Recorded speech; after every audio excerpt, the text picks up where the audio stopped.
everyone, and welcome back to the channel.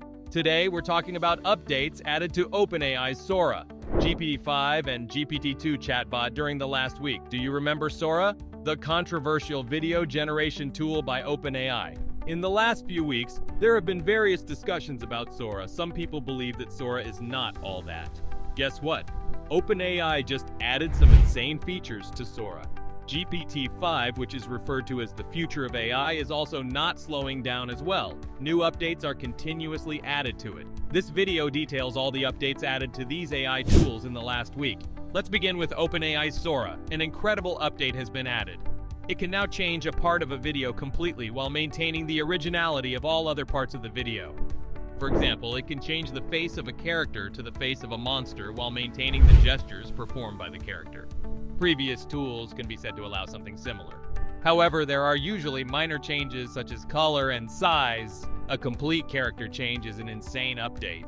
In case you missed the entire gist about SORA, and you are wondering what it is, well, I've got you covered. SORA is an AI tool from OpenAI that was released a few weeks ago. It can be used to generate realistic videos from text instructions, which makes use of imagination from text to create realistic scenes. When it was released, SORA was welcomed with quite a few criticisms. Videos generated by it were not so realistic. This sure shows that what we had was an upcoming AI. But with this insane update, video generation from text or an original video just got better. How interesting is it that this can be done with not just humans, but also objects, moving or stationary? SORA can also replace cars with animals. The entirety of the backgrounds and so much more can also be replaced. Imagine how crazy it will be if companies like Runway and Pick Labs upgrade their video models in content creation. This allows them to replace a character without having to spend much on making a new video.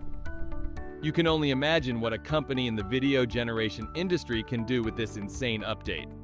Consider the practical applications in various industries. For example, in entertainment, studios could use OpenAI SORA to replace actors or modify scenes without reshoots. The advertisement industry is also not left out. Brands could create tailored campaigns by adjusting visuals for different demographics. Hyper-realistic simulations for immersive learning experiences will be another mind-blowing application of this new update.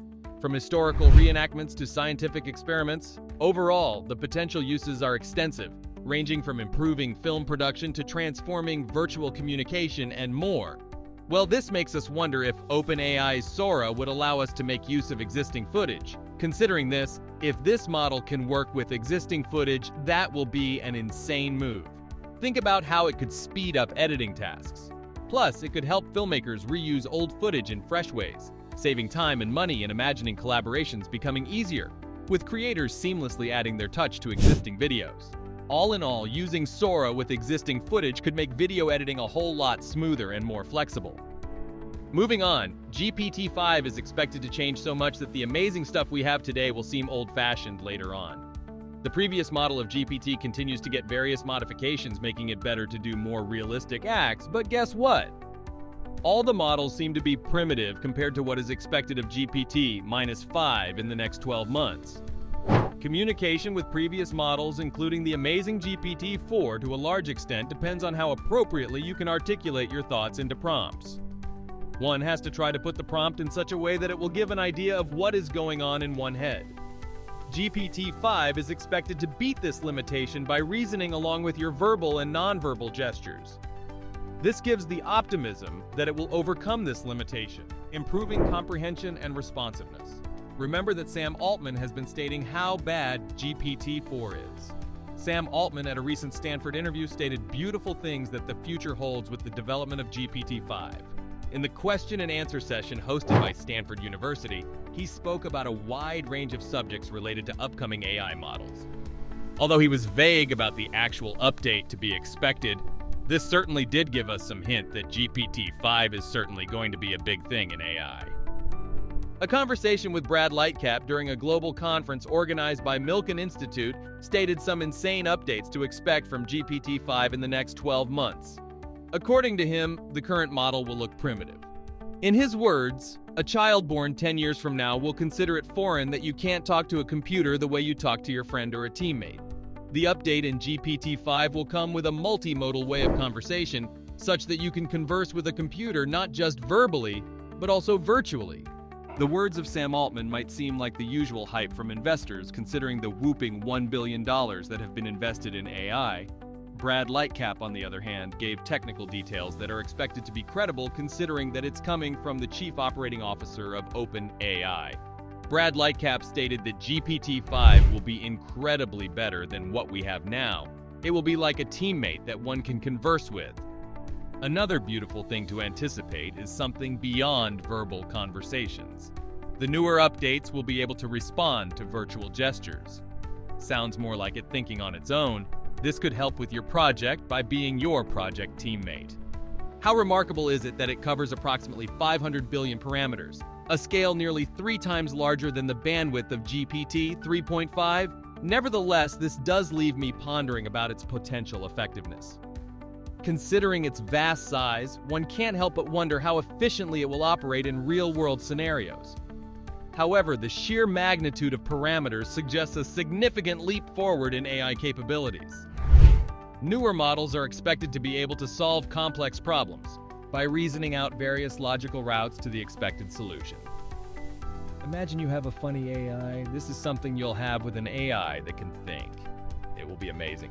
If you're wondering if GPT-5 will live up to the hype you currently have around it, well, most likely than not.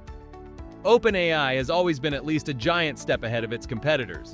While competitors like Google came up with various moves like text-to-image and other image generation techniques, OpenAI is just focused on their consistent incremental updates, which are always putting their steps ahead.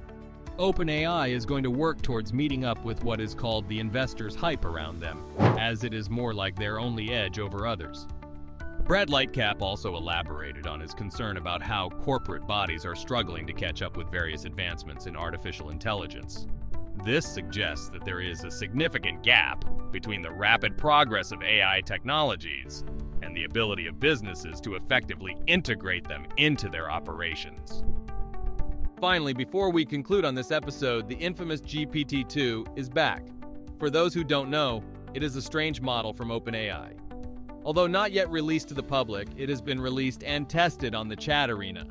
The Chat Arena is a basic platform where AI tools are tested and compared to similar tools before being made available to the public. Since its release on the Arena, similar models like a good GPT-2 chatbot and also a GPT-2 chatbot have been compared to the original version. The concept of the original GPT-2 as well as newer models still seems vague to many. Most times there is confusion about what these models are meant for, not to talk of which one is better. There is speculation that GPT-2 is a fine-tuned and smaller model of GPT-4. This might be true considering evidence from the comparison of the text-to-image ability of both models. GPT-2 seems to produce finer details. However, the only credible fact we have on this is the confirmation from Sam Altman that the GPT-2 chatbot is not GPT 4.5. So, what are your thoughts on the latest SORA update? Do you believe the projected features of GPT-5 are achievable? What do you think of the GPT-2 chatbot? The rate of development in AI requires one to stay updated. Stay glued to this channel. We will keep you updated. Remember to like, comment, subscribe, and share this content with your friends.